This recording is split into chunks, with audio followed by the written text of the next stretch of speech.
નમસ્કાર મિત્રો, સ્વાગત છે તમારું અમારી YouTube ચેનલમાં।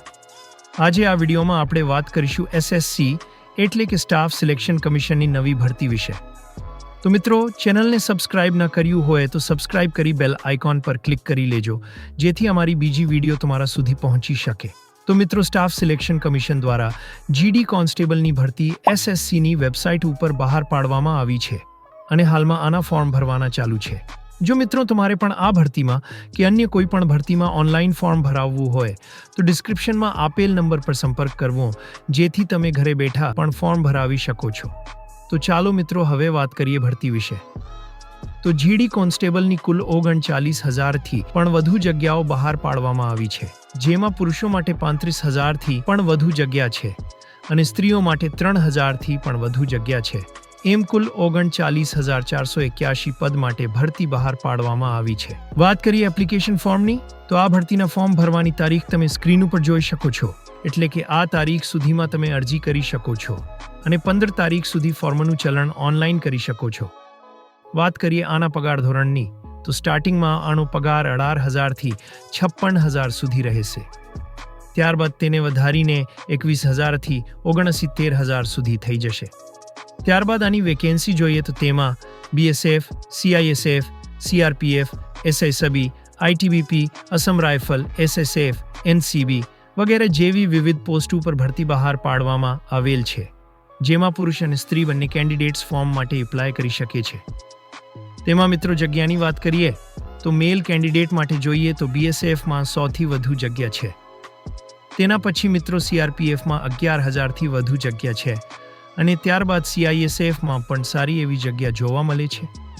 તેવી જ રીતે ફિમેલ કેન્ડિડેટ માટે પણ BSFમાં 100થી વધુ જગ્યા છે। તેના પછી CISFમાં અને ત્યારબાદ ITBPમાં છે। એલિજિબિલિટીની વાત કરીએ તો વ્યક્તિ ભારતનો રહેવાસી હોવો જોઈએ અને તે જે રાજ્યમાં રહે છે તેનો ડોમિસાઇલ સર્ટિફિકેટ હોવો જોઈએ। હવે વાત કરીએ એજ લિમિટની, તો કેન્ડિડેટની ઉંમર 18થી 23 વર્ષની હોવી જોઈએ, જેમાં કહ્યું છે કે કેન્ડિડેટનો જન્મ 1/2002થી 1/2007ની વચ્ચે હોવો જોઈએ। તેવા લોકો જ આ ફોર્મ માટે એપ્લાય કરી શકે છે। જો વ્યક્તિની ઉંમર વધારે પડતી હોય તો તે ઉંમરમાં છૂટછાટ લઈ શકે છે, જેમાં SC/STના કેટેગરીના લોકોને 5 વર્ષની છૂટછાટ, OBC કેટેગરીના લોકોને 3 વર્ષની અને એક્સ સર્વિસમેન માટે 3 વર્ષની છૂટછાટ છે। જેમાં 2002ના ગુજરાતમાં થયેલ કોમી રમખાણ દરમિયાન જે પીડિતો છે તેમાં EWS કેટેગરીના લોકો માટે 5 વર્ષની છૂટછાટ, OBC કેટેગરીના લોકોને 8 વર્ષની અને SC/ST કેટેગરીના લોકોને 10 વર્ષની છૂટછાટ છે।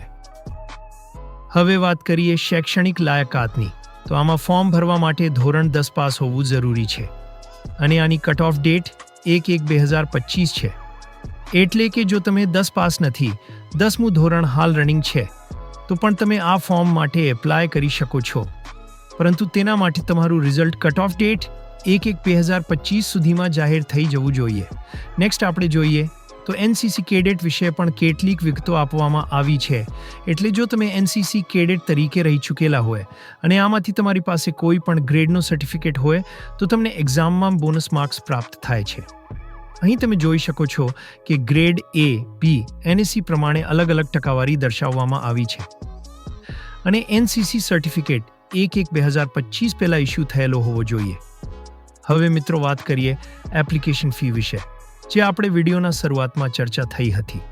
એપ્લિકેશન ફી અહીં ₹100 છે, જેમાં મહિલાઓ, SC કેટેગરીના લોકો, ST કેટેગરીના લોકો અને એક્સ સર્વિસમેન કેન્ડિડેટ માટે કોઈપણ પ્રકારની ફીસ નથી। તે સિવાયના લોકો માટે એપ્લિકેશન ફી લાગુ પડે છે। સેન્ટર્સ ઓફ એક્ઝામિનેશન તમે નોટિફિકેશનમાં જોઈ શકો છો। અહીં સ્ટેટ વાઇઝ એક્ઝામ સેન્ટર આપેલા છે, જેનાથી તમને એક્ઝામ સેન્ટર વિશે ખ્યાલ આવી જશે અને આ નોટિફિકેશનની PDF તમને નીચે ડિસ્ક્રિપ્શનમાંથી મળી જશે।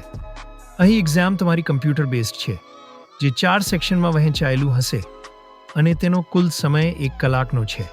હવે વાત કરીએ ફિઝિકલ ટેસ્ટની, જેમાં હાઇટની વાત કરીએ તો મેલ કેન્ડિડેટની 170 સેન્ટીમીટર અને ફિમેલ કેન્ડિડેટની 157 હોવી જોઈએ।